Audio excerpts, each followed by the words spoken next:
Hey guys, thanks for watching MP Educations. Today we are going to discuss class 10 chemistry, chemical reactions and equations. That is the first chapter, and this is starting chapter part. So this will be your part 1.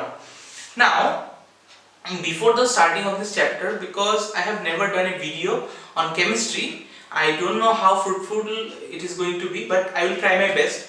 So cooperate with me, okay? So in this video, before starting on the video, let me tell you one thing.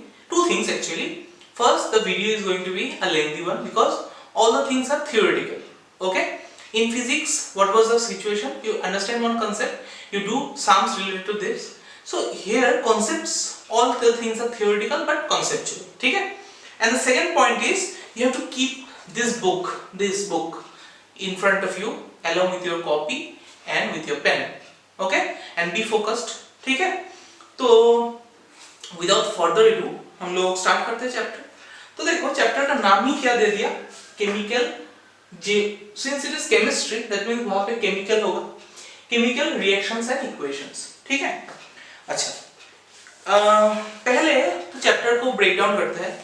What is the name of the chapter पहले लिख लेते हैं, chemical, और एक बार लिख लेते हैं chemical reactions and equations. अच्छा, एक काम करना, जैसे तुमने समझ लिया, मैं तो बोलूंगा, वीडियो पॉज करो, नोट डाउन करो, वैसे ही करना. ठीक है, otherwise this is not going to work. So chemical reactions and equations. तो इक्वेशंस के बारे में फिलहाल अभी बात नहीं करेंगे. Let us discuss what is chemical equation, chemical reactions. Chemical reaction, chemical reaction क्या होता है? देखो, अगर बुक के हिसाब से डेफिनेशन से फॉलो करोगे, and which you need to remember, chemical reactions are the process in which new substance with new properties are formed. एकदम very simple word में दे दिया. What are chemical reactions? Chemical reactions are some reactions where two elements are combined, ठीक है, to form new compound. ठीक है. इतना कठिन language में बोलने का जरूरत नहीं है. In simple language, what are you going to write? You will write in this way. They are the processes. क्या लिखोगे? They are the processes in which new substance, अभी मत लिखना, ठीक है, पहले समझ लो, with new properties are formed, with new properties are formed. ठीक है. अच्छा, इधर तो समझ में आया. अभी क्या है, न्यू सब्सटेंस, न्यू प्रॉपर्टी, कुछ जमा नहीं ना. सिंपली चिंता करो, सपोज एक मान लो ड्यूरिंग ए केमिकल रिएक्शन, देखो एक क्या बोला point, during a chemical reaction. देखो यहाँ पे मैं जो लाइन पढ़ूंगा वो most of the time highlighted, black colour, dark colour का जो लिखा होगा वही मैं पढ़ूंगा, तो वो ध्यान रखना.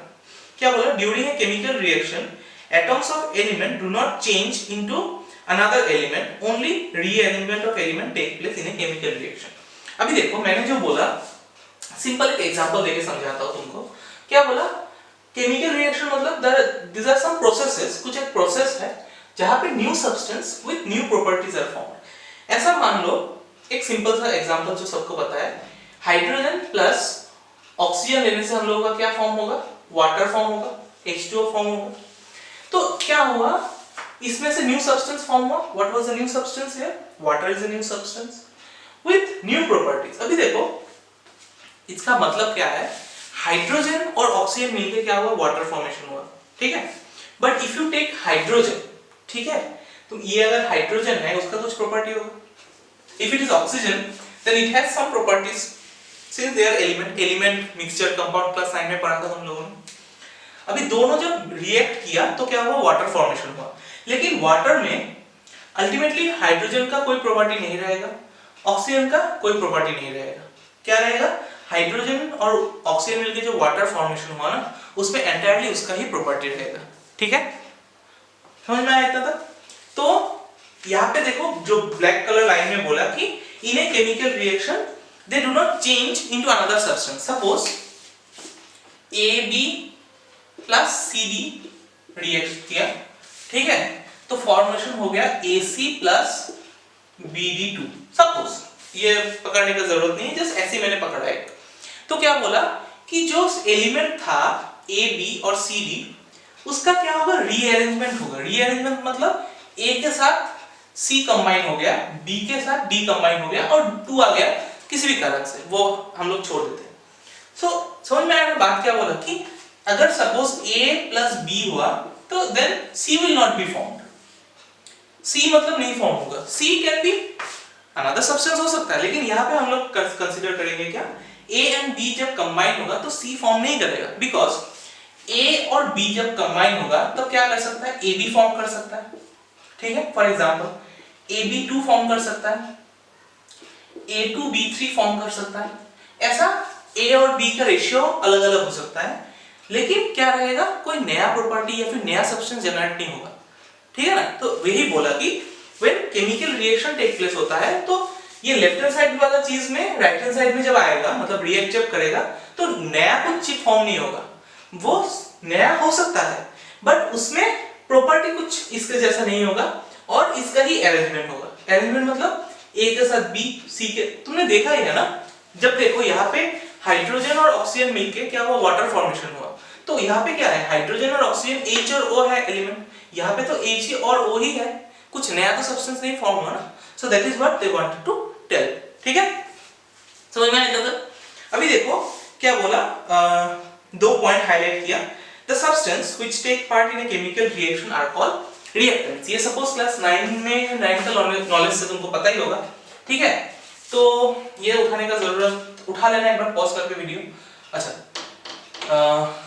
यहाँ पे मैंने क्या बोला, क्वेश्चन, जो हाइड्रोजन और ऑक्सीजन मिलके तुम्हारा ये फॉर्मेशन हुआ ना, जो तुमने लिया, जिसको मिला के तुमने कुछ नया चीज फॉर्मेशन करना चाहा, रिएक्ट करना चाहा, since they are taking part in a chemical reaction so they are known as reactant. Reactant याद रहेगा। और जो आफ्टर रिएक्शन कुछ फॉर्मेशन हुआ वो हम लोगों को बोलेंगे उसको प्रोडक्ट। ठीक है, अभी देखो प्रोडक्ट यहाँ पे क्या हुआ, एक हुआ, यहाँ पे मोर देन वन भी हो सकता है। ठीक है ना, मतलब A प्लस B मिलके अगर सपोज C प्लस D हुआ, सपोज एज्यूम कर लेते हैं, तो A और B हो जाएगा हम लोगों का रिएक्टेंट और C और D हो जाएगा हम लोगों का प्रोडक्ट। ठीक है, समझ में आया था। ओके, तो देखो केमिकल रिएक्शन को एक एग्जांपल दे दिया है तुम लोगों का बुक में। What is the example, simple, magnesium. Magnesium क्या है, एक मेटल है व्हाइट कलर का, जब ऑक्सीजन के साथ रिएक्ट करता है देन क्या फॉर्मेशन होता है, मैग्नीशियम ऑक्साइड। ठीक है, magnesium oxide. Okay, now in magnesium जब ऑक्सीजन के साथ रिएक्ट करेगा, मतलब इन प्रेजेंस ऑफ एयर, मतलब इन प्रेजेंस ऑफ हीट, कुछ एक हीट देना पड़ेगा, अगर इसको जलाओगे तुम तो क्या होगा, मैग्नीशियम ऑक्साइड फॉर्मेशन होगा। मतलब तुम अगर पिक्चर में देखोगे तो यहाँ पे एक पिक्चर दे दिया पेज नंबर 2 पे, where a magnesium ribbon is burned, उसको जला दिया तो उसमें से व्हाइट कलर का फ्यूम्स निकल जाता है। ठीक है, so this is what magnesium and oxygen are reactant, और ये हो गया हमारे लिए प्रोडक्ट। ठीक है, अभी क्या बोला, एक चीज यहाँ पे मेंशन किया कि मैग्नीशियम को जब जलाते हैं ना, before we burn the magnesium ribbon, उसको हम लोग पहले क्लीन कर लेते हैं विद सैंड पेपर।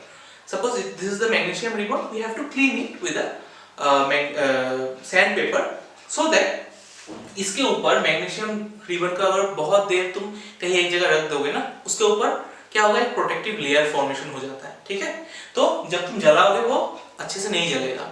सो वो प्रोटेक्टिव लेयर क्या होता है, मैग्नीशियम ऑक्साइड का होता है, क्योंकि तुमने इन प्रेजेंस ऑफ ऑक्सीजन ऐसे हवा में छोड़ दिया ना, तो they will form a protective layer. So before you use it you have to remove with the help of sandpaper, then you burn, then it will burn with a white flame and powdery एक substance form होगा, that is called the magnesium oxide। समझ में आया था? अभी बोलो next चीज, ये लिख लो शायद जरूरत पड़े तो। अभी बताओ मुझे एक चीज, केमिकल जो रिएक्शन बोला मैंने यहाँ पे, is it only seen in laboratories? क्या हम केमिकल रिएक्शन लेबोरेटरी में ही देखते हैं? Is it true? No, right? देखो यहाँ पे बोला नीचे नेक्स्ट पैराग्राफ में कि it is not chemical reaction that can be carried out in a chemical laboratory. A large number of chemical reaction occur in our daily life. क्या बोला, sorting of milk, अगर तुमने दूध को रख दिया वो क्या हो जाएगा, फ्रिज में नहीं ऐसे रख दिया तो कुछ दिन बाद वो फट जाएगा, यस, सॉर हो जाएगा। तो सॉर्टिंग ऑफ मिल्क को क्या है, केमिकल रिएक्शन के लिए ही हुआ है। Then formation of curd from milk, वो भी केमिकल रिएक्शन है। Cooking of food, digestion of food, process of respiration, fermentation, rusting of iron, burning of fuel, burning of candle wax, ripening of fruit, सब क्या होगा, chemical reaction जो हम लोग हमारे आसपास देखते हैं। But it is not necessary कि हम लोग सिर्फ केमिस्ट्री लैब में ही जाके केमिकल रिएक्शन देख सकते हैं। We can see the chemical reaction nearby us, around us, ठीक है। सो ये सब जो देखा हम लोग देखते ही रहते हैं ना ये सब चीज, so they are also considered to be a chemical reaction, ठीक है। अभी तुम लोगों को क्वेश्चन आएगा, सर हम लोग फिर कैसे बताएंगे कि where the chemical reaction is taking place, ठीक है। तो उसके लिए तुमको जानना है क्या, नेक्स्ट properties of देखो नेक्स्ट पॉइंट क्या है, sorry characteristics of chemical reaction। properties मतलब लिखो characteristic, कैसे हम लोग कैरेक्टराइज करेंगे, characteristics of chemical reactions, ठीक है। देखो कुछ हम लोगों को केमिकल रिएक्शन उसमें हो रहा है कि नहीं वो जानने के लिए देयर आर सर्टेन कैरेक्टरिस्टिक्स। अगर मान लो कोई एक केमिकल रिएक्शन तुम्हें दिखा, you don't know whether it is chemical reaction और नॉट, किंतु उसमें से कुछ चीज देख के तुम आइडेंटिफाई या फिर अंदाजा लगा सकते हो कि yes chemical reactions are taking place, ठीक है। तो उसमें से फर्स्ट है evaluation of gas. Number 1 note down करो, evaluation of gas. Evaluation of gas मतलब क्या है, देखो एक एक को हम लोग खुद एग्जांपल लेके करेंगे, ठीक है। Number 2 formation of precipitate. अभी प्रेसिपिटेट क्या है वो तो मैं समझाऊंगा, रुको। फॉर्मेशन ऑफ प्रेसिपिटेट, ठीक है, उसको हम लोग शॉर्ट में क्या बोलते हैं, पीपीटी भी बोलते हैं।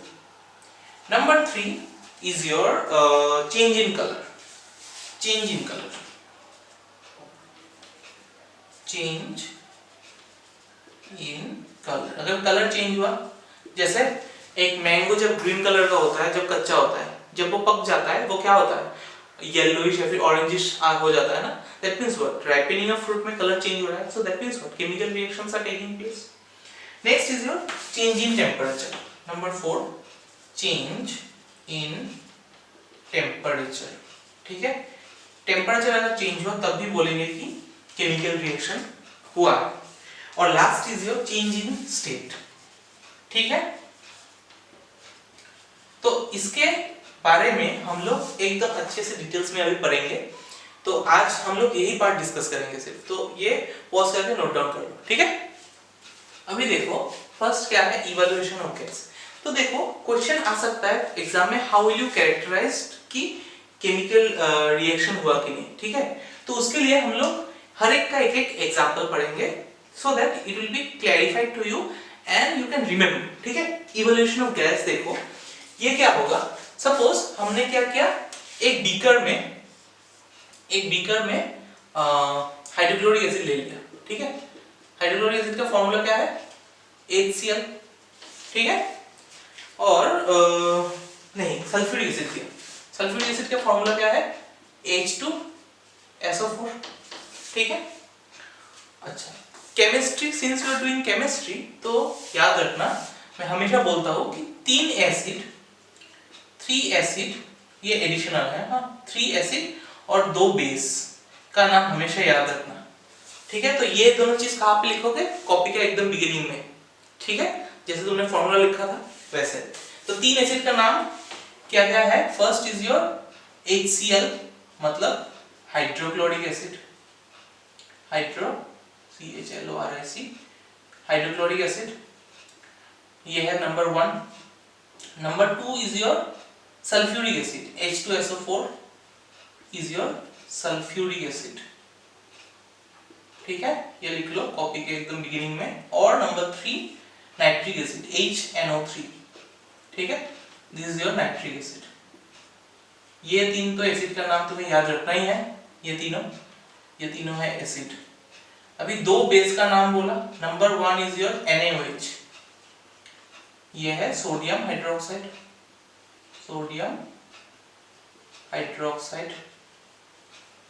और सेकेंड है तुम्हारा KOH मतलब पोटेशियम हाइड्रोक्साइड। ठीक है, ये अभी के लिए जस्ट याद रख लो, बाद में तो एसिड बेस चैप्टर में इसके बारे में और पढ़ेंगे। ठीक है, तो क्या बोला, इवोल्यूशन ऑफ गैस मतलब व्हेन सल्फ्यूरिक एसिड के साथ हमने क्या किया, जिंक का टुकड़ा, जिंक ग्रेन्यूल्स बोलते हैं उसको, ये जो ब्लू कलर का देख रहे हो ना, ये क्या है, जिंक। जब ऐड करेंगे तो उसमें से क्या होगा, हाइड्रोजन गैस जो है वो उसका बबल फॉर्मेशन होगा। तो यहाँ पे तुम देखोगे कि हाइड्रोजन गैस बबल्स फॉर्म कर रहा है। ठीक है, once you apply sulphuric acid के साथ जिंक। ठीक है, तो तुम्हें अगर एग्जांपल देने बोला तो तुम क्या लिखोगे, मैं बोल रहा हूं, you write in your copy. कैसे लिखोगे, व्हेन जिंक ग्रेन्यूल्स मतलब जिंक का टुकड़ा आर एडेड टू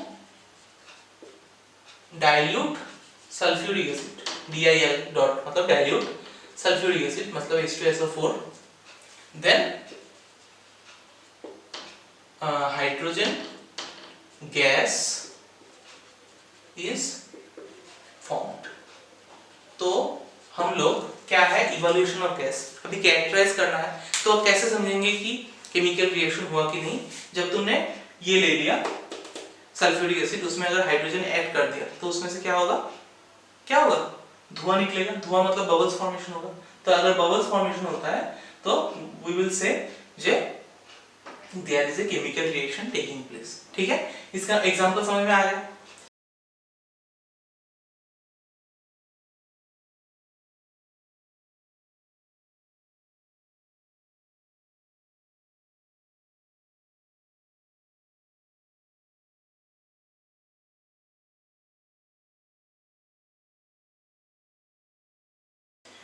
तो और एक चीज होता है इसमें से, जब इसका तुम बीकर पकड़ोगे ना, यू विल फील हॉट, मतलब ये गर्म भी होगा। ठीक है, तो ये दोनों चीज याद रखना। तो क्या क्या बोला मैंने, when zinc is added to sulphuric acid, तब क्या होगा, हाइड्रोजन गैस फॉर्मेशन होता है और वो गर्म हो जाता है। ठीक है, ये है एग्जांपल। अभी देखो, नेक्स्ट पार्ट पढ़ने के पहले we have to know what is precipitate. ठीक है, तो जो प्रेसिपिटेट है हम लोगों का, ये क्या है, एक अनडिसॉल्व्ड सॉलिड। ये क्या है, undissolved solid. Now what is undissolved solid, suppose एक तुमने केमिकल रिएक्शन किया। ठीक है, केमिकल रिएक्शन में जनरली एक टाइप ऑफ रिएक्शन है डबल डिस्प्लेसमेंट रिएक्शन, वहां पे ये प्रेसिपिटेट फॉर्म होता है। ठीक है, इन दोनों का जो एग्जांपल्स है मैं शायद वीडियो में लिंक कर दूंगा या फिर दिखा दूंगा, तो तुम्हारा इजी होगा। सपोज तुमने कुछ ये केमिकल है, we don't know the chemical, अभी डिटेल्स में बाद में पढ़ेंगे। सपोज ए, ठीक है, उसमें से तुमने कुछ B1 ऐड कर दिया इसमें, तो क्या होगा, ये जो सॉल्यूशन है, सॉल्यूशन में एक नीचे वाला पार्ट में एक अनडिसॉल्व्ड सॉलिड, जैसे चून होता है ना, चून पता है, लाइमस्टोन, वो चून के जैसा कलर अलग अलग हो सकता है, वो क्या होगा, नीचे गिर जाएगा और ऊपर सॉल्यूशन मतलब ये सॉलिड है ना, तो ये नीचे गिर जाएगा और ऊपर में ऐसे ही लिक्विड रहेगा। ठीक है, तो जो अनडिसॉल्व्ड सॉलिड होगा उसको बोलते हैं हम लोग प्रेसिपिटेट। तो अगर एक केमिकल रिएक्शन में प्रेसिपिटेट फॉर्मेशन हुआ, then we will call it as what, क्या बोलेंगे हम लोग इसको, कि ये एक हम लोग आइडेंटिफाई कर सकते हैं कि this is a chemical reaction. ठीक है, तो इसका एग्जांपल एक देंगे, व्हेन पोटेशियम आयोडाइड, तो लिख लो इसके नीचे एग्जांपल, व्हेन पोटेशियम आयोडाइड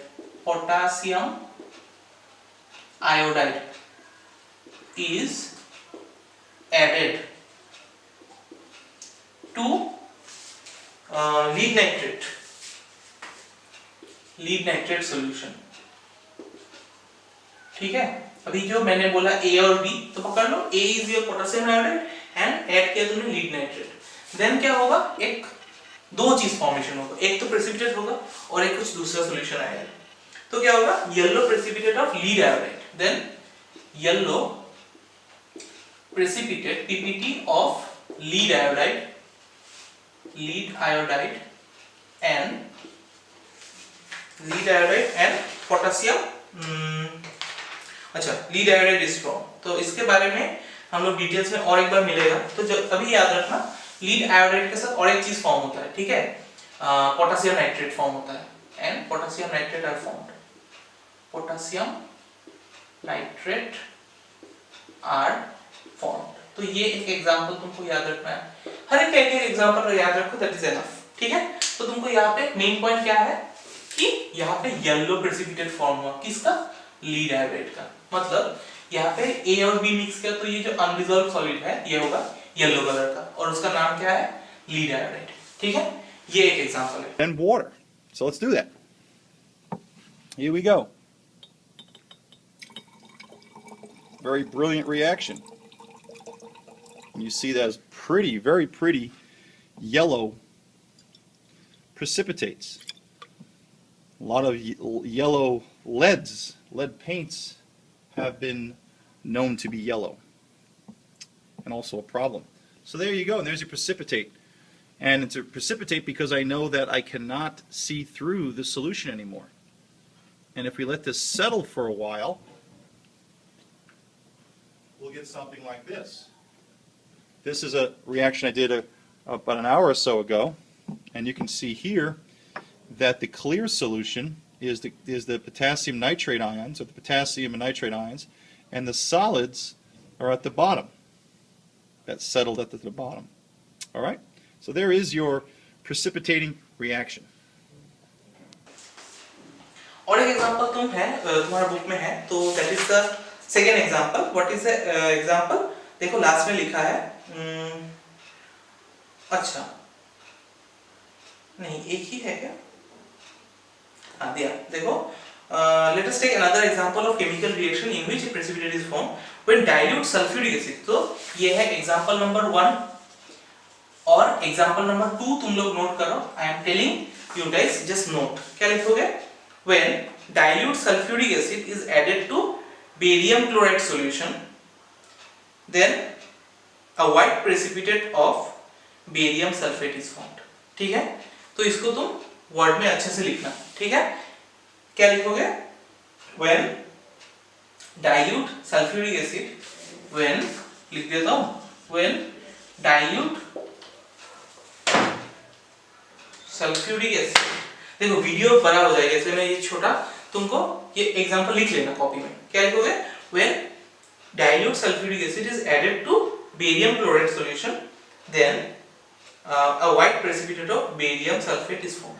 तो अभी जो यहाँ पे सेकंड वाला इक्वेशन मतलब लिखा जो एग्जांपल, उसमें प्रेसिपिटेट का कलर क्या है, व्हाइट पीपीटी, व्हाइट प्रेसिपिटेट, ठीक है। ये सब कलर याद रखना क्यों है, क्योंकि इस टाइप का क्वेश्चन आएगा बाद में। समझ में आया ये दो कैरेक्टरिस्टिक्स, ओके। अभी देखो थर्ड कैरेक्टरिस्टिक्स क्या था, चेंज इन कलर। तो चेंज इन कलर मतलब अगर कलर भी चेंज हुआ तो बोल सकते हैं कि केमिकल रिएक्शन हुआ है। तो देखो उसका दो एग्जांपल मैंने दिया है, क्या बोला, देखो when citric acid, citric acid मतलब कोई भी पता है ना सिट्रिक एसिड, तो सिट्रिक एसिड मतलब एक एसिड है जो माइल्ड होता है बहुत, तो that acid when reacts with potassium permanganate solution. अभी पोटेशियम परमैंगनेट क्या है वो थोड़ा देर बाद पता चलेगा, अभी के लिए याद रखना ये एक सॉलिड है, ठीक है, और या फिर उसको लिक्विफाइड फॉर्म में भी मिलता है, but that is the formula is KMnO4। इसका क्या कलर होता है, ओरिजिनली पर्पल कलर होता है, ठीक है, पोटेशियम परमैंगनेट। तो तुमने क्या किया, एक टेस्ट ट्यूब में पोटेशियम परमैंगनेट का सॉल्यूशन ले लिया पर्पल कलर का, ठीक है। अभी उसमें तुमने क्या किया, उसमें से सिट्रिक एसिड दे दिया तुमने, तो ये जो पर्पल कलर है वो डिसअपियर हो जाएगा। मतलब ये पहले पर्पल था, लेकिन जब सिट्रिक एसिड एक्ट किया मतलब ये कलरलेस हो जाएगा, कलरलेस मतलब पानी के जैसा हो जाएगा। So it becomes what, it becomes colourless. तो अगर कलर था पहले, अभी कलर चेंज हो गया मतलब कलरलेस हो गया, तो किसी भी कलर से किसी भी कलर में हो सकता है, ठीक है। So since it is changing its colour, so therefore हम लोग बोल सकते हैं कि जब सिट्रिक एसिड को पोटेशियम परमैंगनेट में ऐड किया तो इट बिकम्स, हम लोग आइडेंटिफाई किया कि there is a chemical reaction. तो केमिकल रिएक्शन है इसीलिए ही तो कलर चेंज किया। तो तुम बोल सकते हो कि if you see any change in colour मतलब केमिकल रिएक्शन टेक प्लेस हुआ, ठीक है। So this is the first example, ये पॉज करके उठा लेना।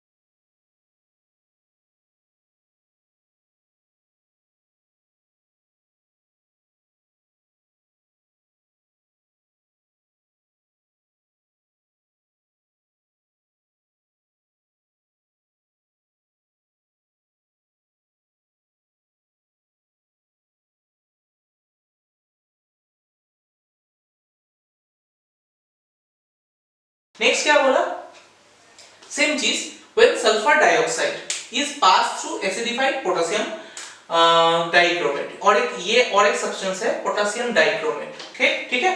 तो इसके बारे में फिर से हम लोग पढ़ेंगे बाद में, तो अभी के लिए याद रखो ये क्या है, पोटेशियम डाइक्रोमेट। किस में ऐड किया, अंडरलाइन करना, मैं ऐसे करता हूं तो इजी होगा, सल्फर डाइऑक्साइड के साथ। सल्फर डाइऑक्साइड और पोटेशियम डाइक्रोमेट, पोटेशियम डाइक्रोमेट का कलर रहता है पहले ऑरेंज, ठीक है। So what is the colour, orange. लेकिन जब सल्फर डाइऑक्साइड गैस को तुमने उसमें से पास कर दिया, समझ में आया ना क्या बोल रहा हूं मैं। सपोज ये तुमने लिया था पोटेशियम डाइक्रोमेट है यहाँ पे, ठीक है। अभी इसमें से तुमने क्या पास किया, सल्फर डाइऑक्साइड गैस को पास कर दिया, तो ये कलर क्या हो जाएगा, पहले ऑरेंज था उसमें से ये ग्रीन कलर हो जाएगा, ठीक है। Colour is a very important role है, तो ये कलर याद रख के ही तुम्हें बाद में प्रॉब्लम्स भी सॉल्व करना है, ठीक है। तो याद रखना, पोटेशियम डाइक्रोमेट पहला क्या कलर में होता है, ऑरेंज कलर में। जब तुमने सल्फर डाइऑक्साइड पास किया so that will be green in colour, ठीक है। तो चेंज हो रहा है कलर, मतलब क्या है, केमिकल रिएक्शन टेक प्लेस हुआ। तो ये दोनों एग्जांपल याद रखना, ये दोनों चेंज इन कलर का एग्जांपल्स है, ठीक है। नेक्स्ट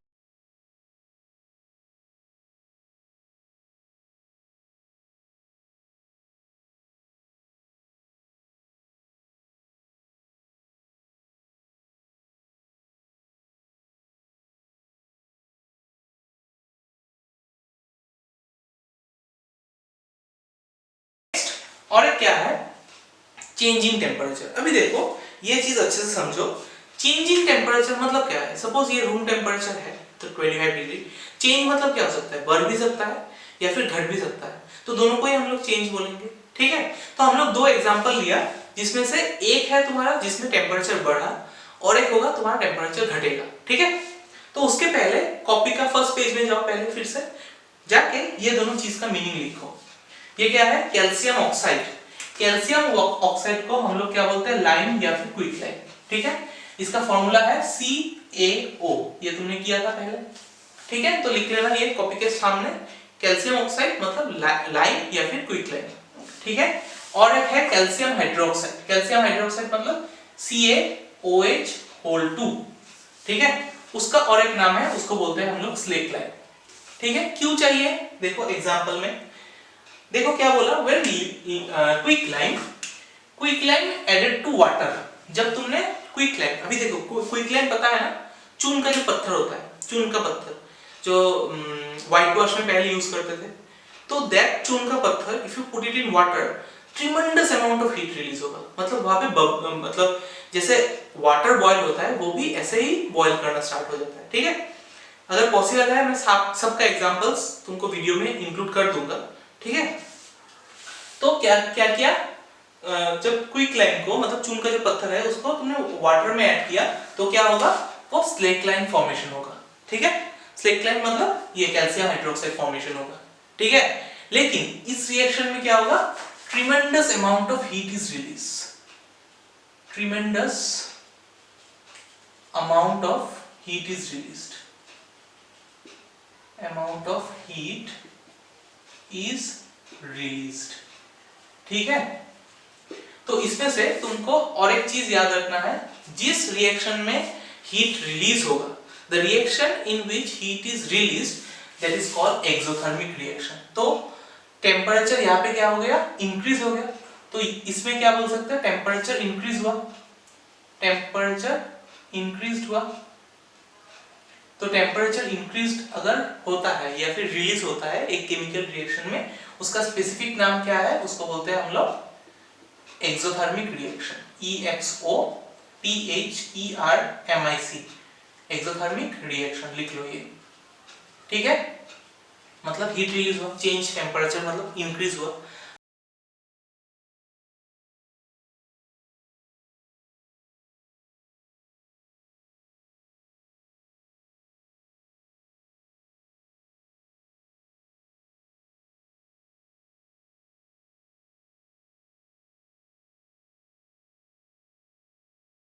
अभी और एक एग्जांपल है जहां पे टेम्परेचर डिक्रीज भी हो सकता है। So what is that example, the reaction between barium hydroxide, ठीक है, एंड अमोनियम क्लोराइड। ये दोनों मटेरियल को ले लो तो क्या होगा, बेरियम क्लोराइड एमोनिया और वाटर फॉर्मेशन होगा, ठीक है, to form barium chloride, ammonia और वाटर। जब ये रिएक्शन होगा ना, तो अभी के लिए याद रखना है, ये सब तुम्हें लर्न करना है ये सब चीज।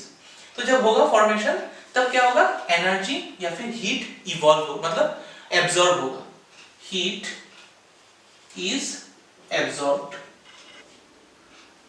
एब्जॉर्ब मतलब क्या होगा, वो ठंडा हो जाएगा। मतलब तुम अगर टेस्ट ट्यूब में इन दोनों को मिलाया तो टेस्ट ट्यूब पकड़ोगे तो test tube you will feel it cold, ठीक है, मतलब हीट एब्जॉर्ब हुआ रिएक्शन में। So such kind of reaction where the heat is absorbed, it is called endothermic reaction. ENDOTHERMIC, endothermic reaction. ठीक है?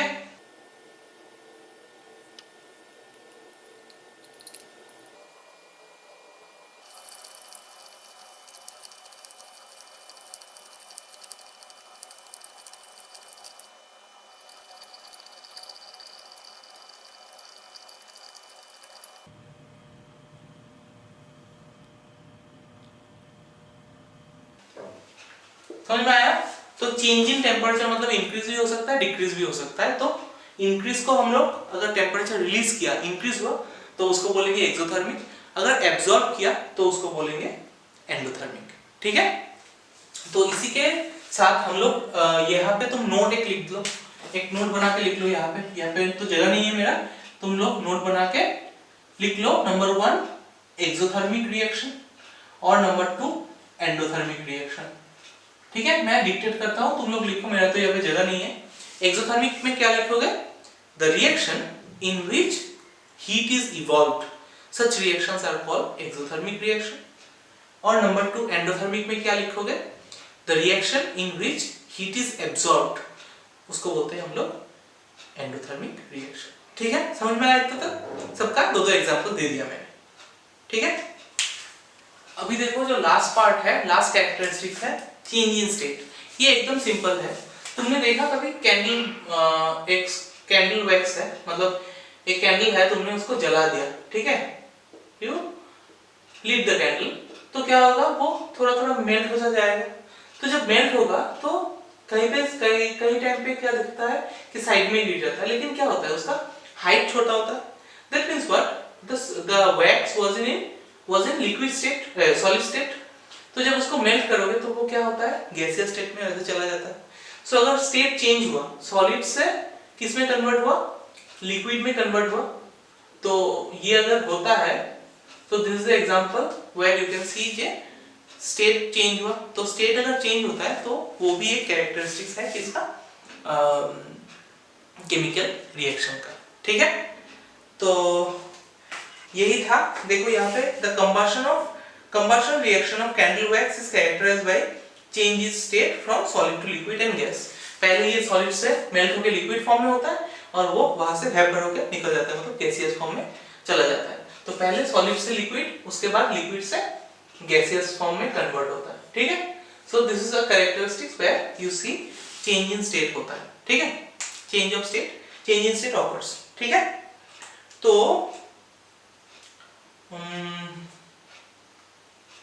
ओके, तो इतना तक ही है। और लास्ट पार्ट में एक बात बोलना चाहता हूं कि डोंट थिंक कि केमिकल रिएक्शन एक टाइम पे एक ही शो करेगा, मतलब एक ही characteristic at a time show करेगा। मैंने बोला था जो हाइड्रोजन गैस का बबल फॉर्म हुआ तो वहां पे टच करने में वो गर्म भी हो सकता है। तो वहां पे देखो दो कैरेक्टरिस्टिक एट अ टाइम दिखाई दे रहे हैं, मतलब क्या, फॉर्मेशन ऑफ गैस भी होता है, उसके साथ टच करने से चेंज इन टेम्परेचर भी होता है। मतलब एक्सोथर्मिक रिएक्शन वो भी एक एग्जांपल होगा एक्सोथर्मिक रिएक्शन का, जहां पे डाइल्यूट हाइड्रोक्लोर सल्फ्यूरिक एसिड को हमने जिंक के साथ ऐड किया, हाइड्रोजन गैस का बबल भी फॉर्म किया, तो फॉर्मेशन ऑफ गैस और इवोल्यूशन ऑफ गैस, और उसके साथ क्या बोल दिया हमने कि टेम्परेचर भी चेंज हुआ। तो टेम्परेचर चेंज मतलब एक्सोथर्मिक रिएक्शन है, यहाँ पे जो गर्म होता है वो। तो दो कैरेक्टरिस्टिक्स या फिर more than to characteristics can also be seen in a chemical reaction, ठीक है। ऐसा नहीं है कि एक आउट ऑफ 5 किसी एक ने ही मतलब सेटिस्फाई किया, एक इक्वेशन में दो भी कैरेक्टरिस्टिक्स हो सकता है, ठीक है। जैसे हम लोगों ने प्रेसिपिटेट वाला देखा था, येलो प्रेसिपिटेट, तो कलर भी चेंज हुआ ना, तो कलर भी चेंज हुआ, प्रेसिपिटेट भी फॉर्म हुआ। सो दैट इज आल्सो दो characteristics at the same time, ठीक है। तो आज ज्यादा नहीं कराऊंगा, इतना तक ही हो गया। तो this is just the beginning, उसमें से अभी धीरे धीरे स्टार्ट करेंगे हम लोग केमिस्ट्री का एक्चुअल पार्ट। सो अगर वीडियो पसंद आ गया तो लाइक कर देना, सब्सक्राइब तो कर ही दिया होगा, नहीं तो कर देना क्योंकि ये फ्री है। और मिलते हैं अगले वीडियो में, टिल देन घर पे रहना, सेफ रहना, चलो बाय।